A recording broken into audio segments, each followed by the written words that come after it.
Applications of integration, page 4. On the same set of axes, draw the graphs of the functions y equals 2x and y equals 4x squared. Determine exactly the area of the region enclosed by these functions. Okay, so one of these functions is going to be a line, and the other one is going to be a parabola.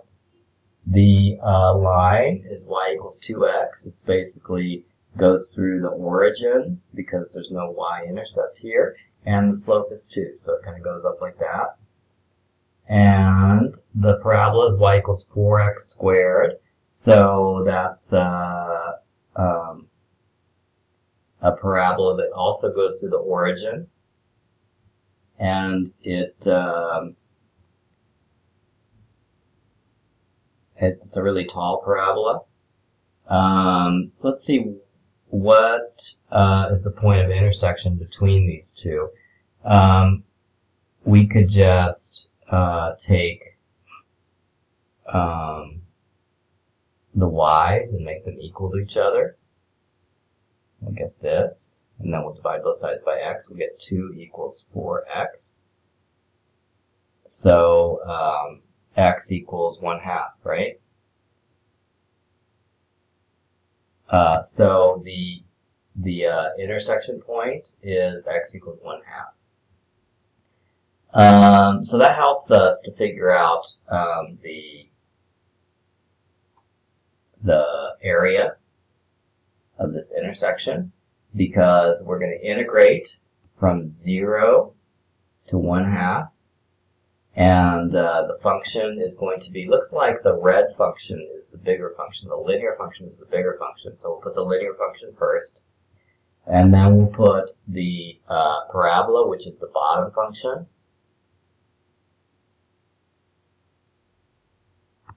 and then we'll take the integral of each of those terms. And so the integral of 2x is 2x squared divided by 2. And then the integral of 4x squared is negative 4x cubed over 3 times the coefficient 4. And then we're going to evaluate that function from 0 to 1/2. And so first we're going to plug in 1/2 for each one. So it will be, look at those, 2 and 2 cancel out. So we'll put 1/4 minus, and then 1/2 cubed is 1 over 8.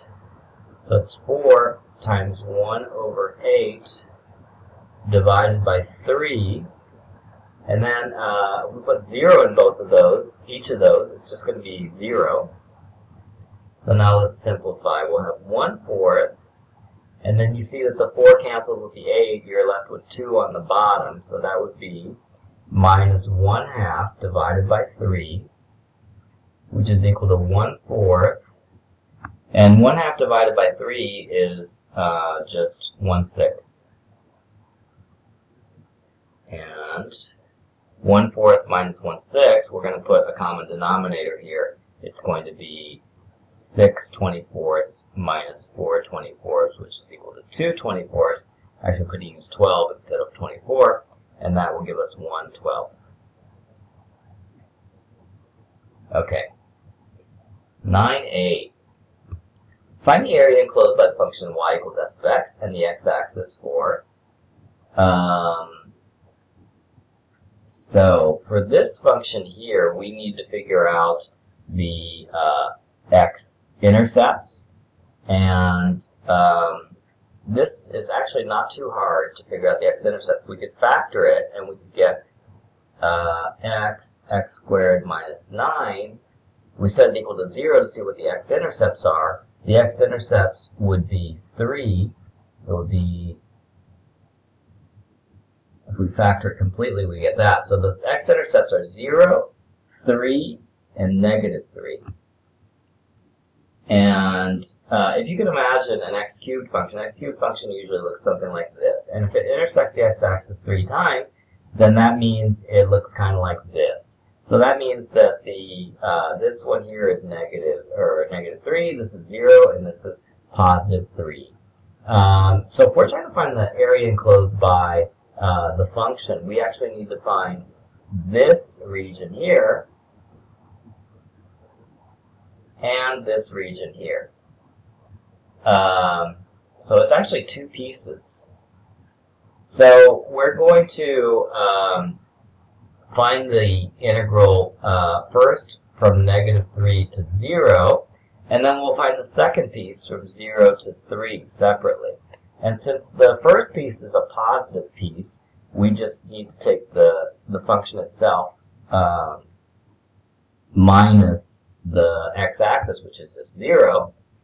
And then for the other piece, which is negative, we're going to take the negative of the function. Or we could picture it as 0 minus the function.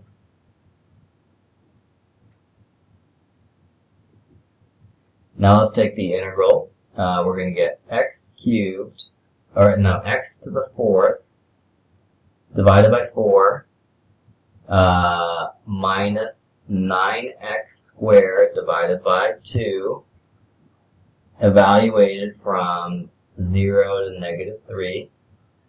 And then we'll also have the second piece, which is going to be x to the 4th divided by 4 minus 9x cubed over, or 9x squared divided by 2, evaluated from 3 and 0.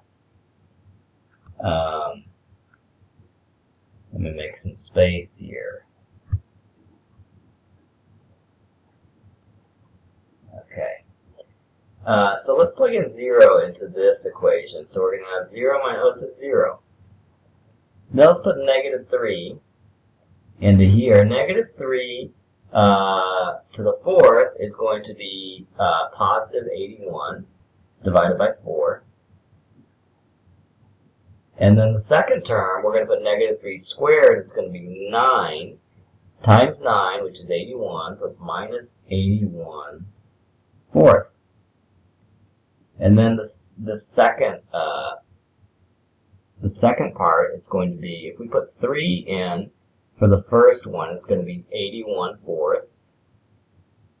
And then when we put 3 in for the second one, it's going to be 3 squared, 9, 81, minus 81 to the half. And then we put 0 in for both of those, it's just 0. So now we have, we compare these two, and let's see, we got negative 81 fourths, we got negative 81 fourths, they're identical, aren't they? And then we have a positive 81 fourths, and we have a, I'm sorry, look at that, I made a mistake there. 81 halves, right? So we're a positive 81 half and a positive 81 half. Now we're going to add everything up. So the negative 81 fourths, when we add those together, it's going to be a negative 81 halves. And then when we add the two green ones together, they're two positive 81 fourths. We're going to get, or two positive 81 halves, we're going to get a positive 81. And then we're going to subtract 81 minus 81 halves is going to be 81 halves positive. Okay, and so that's the answer. Okay, next one. This one they already factored for us, which is nice. So now we know the roots are 0, positive 2, and positive 4.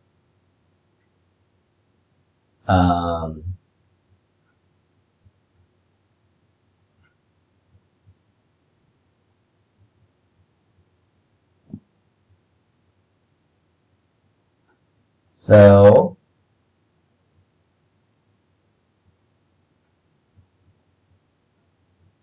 this is also a cubic function, but it's a negative x cubed function, so it'll look like this instead, like pointing in the opposite direction. So here we're looking at two sections also, this section and this section. And so we're going to integrate, and to integrate, we do need to multiply this out because we can't integrate products. So let's multiply this part here. It's a quadratic, so we'll say this is x squared minus 6x plus 8. And then we're multiplying everything by x. So that's going to give us a negative x, actually. So it's going to give a negative x cubed minus 6x squared minus 8x, right? Just going to erase this. And then I'm going to put it right there. Okay. And then I'm going to integrate this function from in two sections. One of the sections is going to be 0 to 2, and the other section is going to be 2 to 4. And the inside is going to look the same. It's going to be negative x cubed minus 6x squared minus 8x. And then this part, this part's the negative part. So I'm going to put a negative in front here. And this part is a positive part, so I can just leave it the way it is.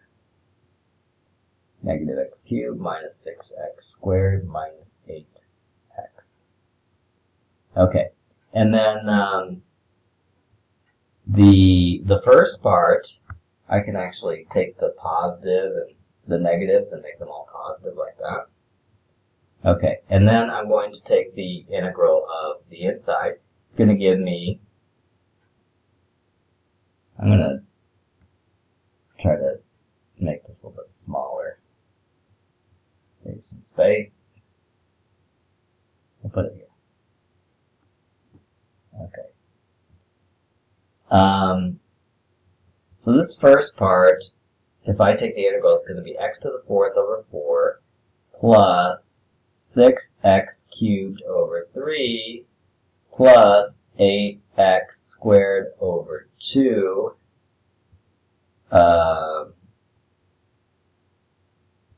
evaluate that from 0 to 2. And then we pretty much have the same thing here. The only difference is it's negative. Everything's negative. I'm going to put the negative out here, and then maybe it's easier to compare with the first one. Plus, oops, it's plus 8x squared over 2. Evaluate that from 4 to 2. I'm just going to simplify a couple things, like the 6 divided by 3 is actually the same thing as 2, right? And the 8 divided by 2 is the same thing as 4.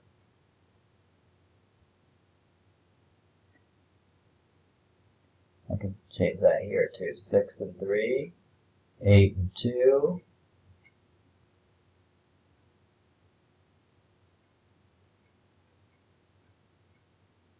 There we go. Okay.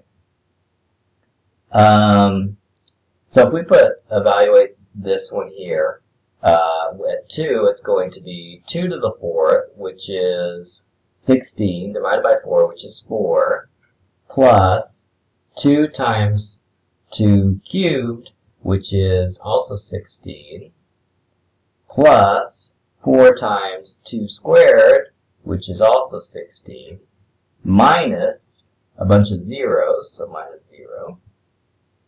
And then if we evaluate this part at x equals 4, we're going to get a negative, because of that leading negative.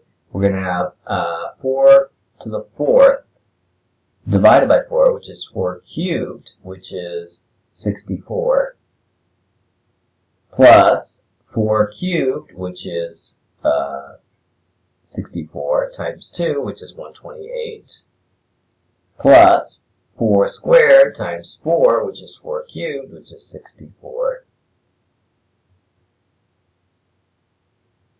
And then if we evaluate at 2, we're going to do a minus and negative of that, so it'll be 2 to the 4th is 16 divided by 4, which is 4. And then 2 cubed, which is 8. 2 times 8 is 16. And then 2 squared is 4. 4 times 4 is 16. Okay, now we have to add some stuff up here. So like 4 plus 16 plus 16 is 32 plus 4, which is 36. So this part here is 36. This part here is also 36. So I can add those two together. I'm going to get 72. Now let's see. 128 plus 64 plus 64, that is 128 plus 128, 256. So it's minus 256. Minus 256. So 72 minus 256 is going to be negative something.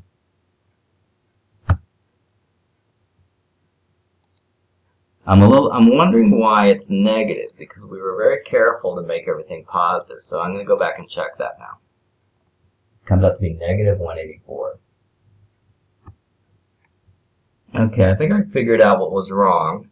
Some of these signs I got wrong. So like the middle sign here is actually started out as negative, and when we multiply times this negative, it becomes a positive. So this should actually be a positive. I'm going to fix these positives with this color. So that should be positive.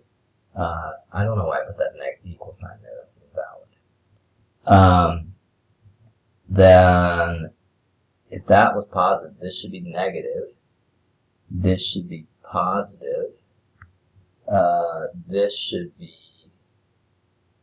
okay, then we do the integral, and then this should be negative, and this should be negative, and then this should be negative, and then this should be negative, and this should be negative. So let's redo this last sum.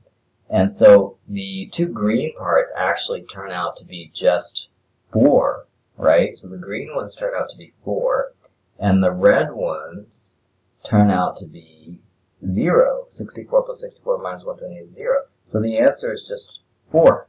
Okay, and that sounds better because it's a positive number. Okay. All right, moving on to the last one. X to the 4th minus 5x squared plus 4. This is a 4th order function. Its points kind of up, so it might look kind of like this, I think. And we need to figure out how many x-intercepts there are. In this case, I think they kind of wrote it out so that we could actually factor it. It looks like it's an x squared minus a 5x squared plus a 4. And so we could factor this into an x squared minus 1 x squared minus 4, right? And so we have a couple roots here. There's plus or minus 1, and there's plus or minus 2. So basically, this crosses at, negative 2, negative 1, positive 1, and positive 2.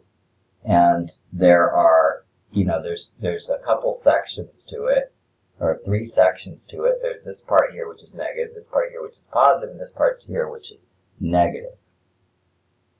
So, we actually need to have 3 integrals. We would have a negative 2 to negative 1 section, which we're expecting a negative number, so we'll put a negative here, where we have a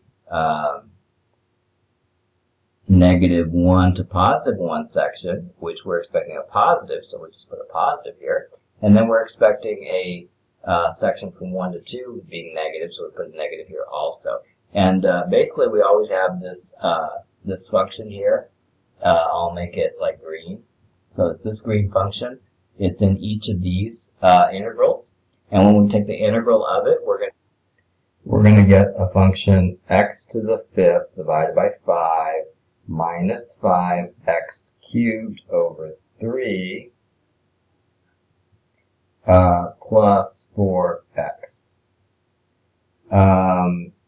Let's make this function purple. So we're going to have, after we evaluate this, we're going to have purple function evaluated, negative of the purple function evaluated from -2 to -1. We're going to have a positive of the purple function evaluated from -1 to 1, and we'll have a negative of the purple function evaluated from 1 to 2. So inside here is going to be the purple function every time. So let's do the evaluation here. So we're always looking back at this function here. So first we're going to have the negative of the purple function with -1 inside of it, -1 inside x to the -1 in for x. So we're going to have -1 to the fifth, which is -1, minus 5 times -1 to the third, which is -1, so that's going to be a positive 5/3. And then -1 in for 4x is going to give us -4. And then we're going to have a minus a negative, and now we're going to evaluate the same thing for -2. -2 to the fifth is -32 fifths. And then -2 cubed is -8, so that's -8 times -5. It's positive 40 divided by 3. And then -2 times 4 was -8. Okay. Then we could do the this middle part here. So it's going to be plus, and we're going to evaluate the function at +1. So that is going to be 1/5 minus 5/3 plus 4. And then we're going to evaluate the same function at -1. We just did that. We did that here. So we can just copy that. -1/5 plus 5/3 minus 4. And then finally here we're going to evaluate it at 2. So that's going to be 2 to the fifth, which is 32 fifths, minus 2 cubed, which is 8, times 5, which is 40/3. And then 2 times 4 is 8. And then finally, we're going to do a minus negative, and then we're going to evaluate it at 1, and we just did that. We evaluated at 1 right here, so we could just copy that. So it's actually 1/5 minus 5/3 plus 4. Okay, now let's try to add all these up. Do we see any identical terms here? I see a 1/5 minus 5/3 plus 4. I see one there. I see one there. And actually, there's one here too, because if you invert everything here, is that right? 1/5 minus 5/3 plus 4. Yeah, that's also the same thing. And then this is also the same thing. So we actually have 4 of the same thing. And looks like we also have the same thing here. So there's really only 2 different terms. There's this one and this one. So first of all, we got 4 identical green terms. So we got 4 times 1/5 minus 5/3 plus 4.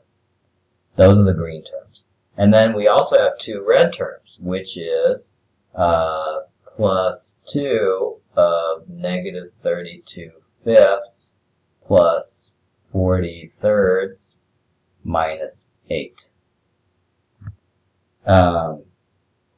And we might as well use the calculator to add the rest of this up. So I'm going to type this in the calculator. You don't have to watch me. It's pretty boring.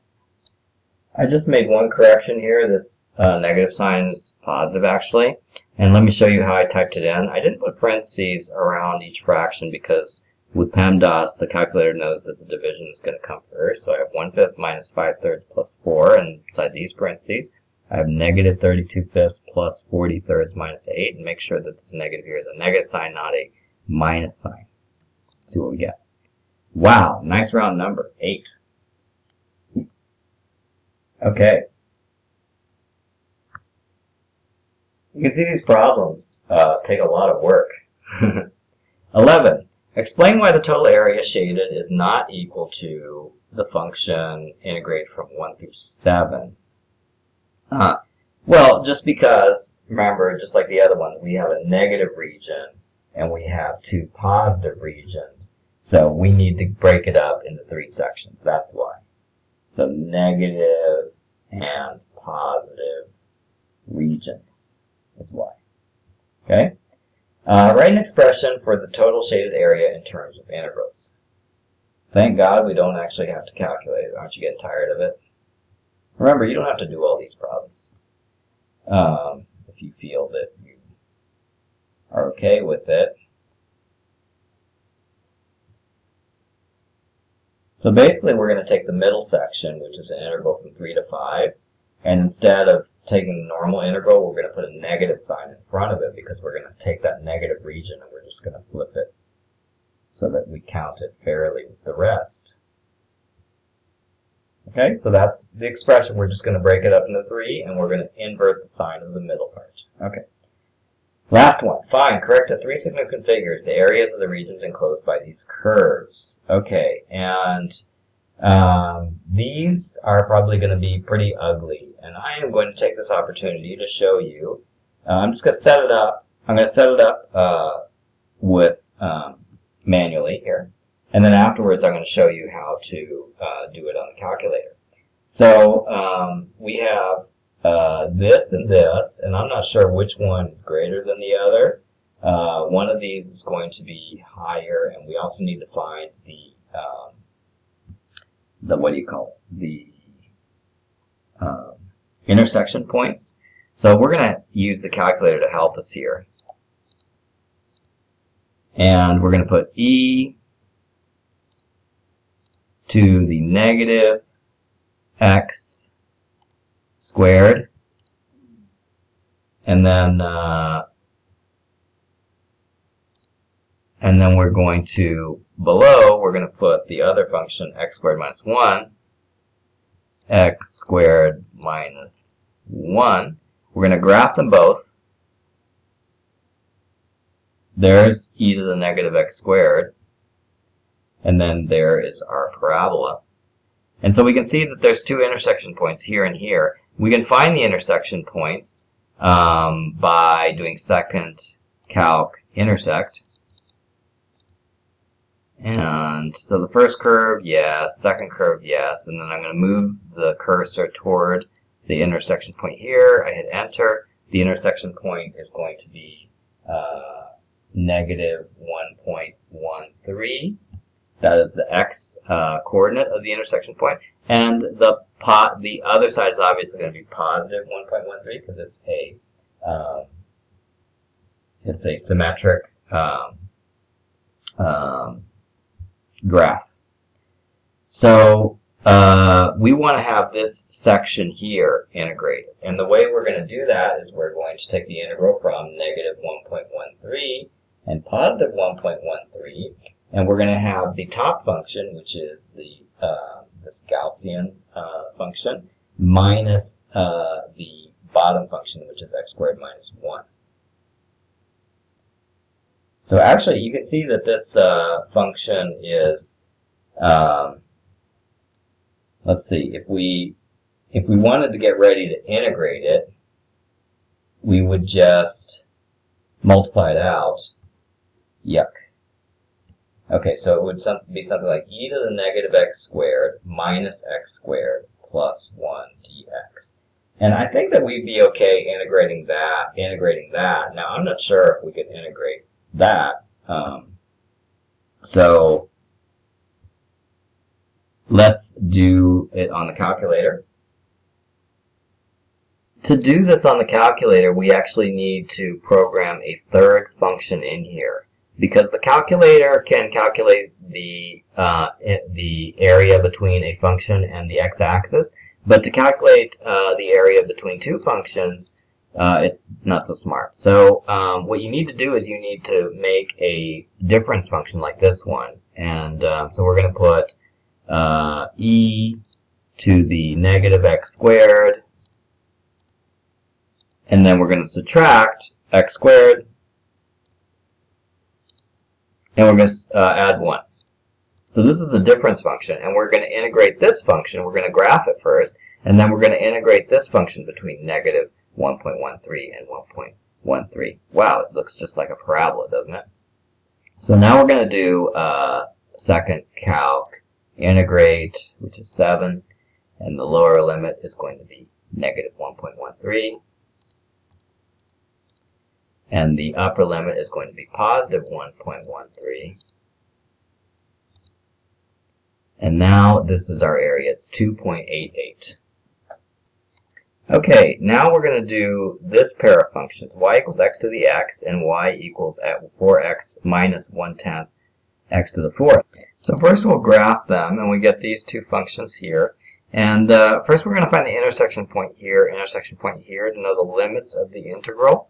So we do second calc intersect option 5, and then the first curve is that one, the second curve is that one, and then it asks us to guess, and so we need to move the cursor close to the intersection here, and we hit enter, and it tells us that the intersection point is x equals 0.183.